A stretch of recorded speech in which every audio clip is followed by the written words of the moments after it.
First, hello, I'm John Bachman. A bit earlier today, President Obama and British Prime Minister David Cameron talked about cybersecurity and the terror attacks in Paris, but the president also had a warning for Congress about new sanctions against Iran. There is no good argument for us to try to undermine the negotiations until they've played themselves out. Well, the House has already voted to move ahead on stiffer sanctions against Iran despite the warning from the president, but Mr. Obama says he will veto any sanctions that come to his desk. President Obama also mentioned cybersecurity and protecting American businesses and a new initiative from those two countries to do so. And speaking of cybersecurity, check out this series of bizarre tweets from the New York Post today. Apparently, someone hacked the Post's Twitter feed, sending out some fake news updates. A spokeswoman acknowledged the hacks, but did not offer any information. One of those saying that the Chinese were bombing the U.S., but that was a hacked tweet. And police captured dozens of suspected radicals during a counterterrorism raid carried out across Europe today. In Belgium, security remains tight in the town of Verviers, where two suspects died during a gunfight with police last night. Officials say they were able to stop an imminent terror plot. They had plans to kill policemen. I cannot give any comment on any plans for abducting or beheading people.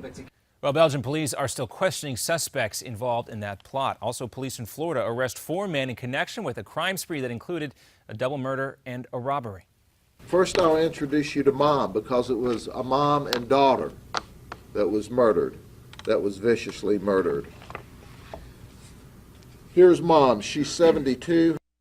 Well, police say it all began Thursday evening when witnesses reported a robbery at a local store, but when police tried to pull over a suspicious vehicle, the suspects opened fire and managed to escape. More witnesses reported a break-in at a house, and that is where police found the 2 victims. In D.C., the top White House official in charge of the Obamacare rollout is on her own way out. Marilyn Tavenner, chief of the Centers for Medicare and Medicaid, will step down at the end of next month. Last fall, she's the one that admitted her agency messed up the calculations on how many people actually enrolled in the Affordable Care Act. Now, the RNC's winter meetings continue in San Diego today. Both Mitt Romney and Texas Governor Rick Perry are going to speak tonight. The meeting continues amid a report from the Hill that the GOP is shifting away from a policy of trying only to repeal Obamacare. Instead, they could focus on making smaller changes. But many conservative and grassroots groups are not keen on that idea. Pope Francis is still in the Philippines today, offering a strong defense against artificial contraception, using families to be, quote, sanctuaries of respect for life. The Pope also denounced corruption in the Asian country, telling officials to end poverty and social inequality.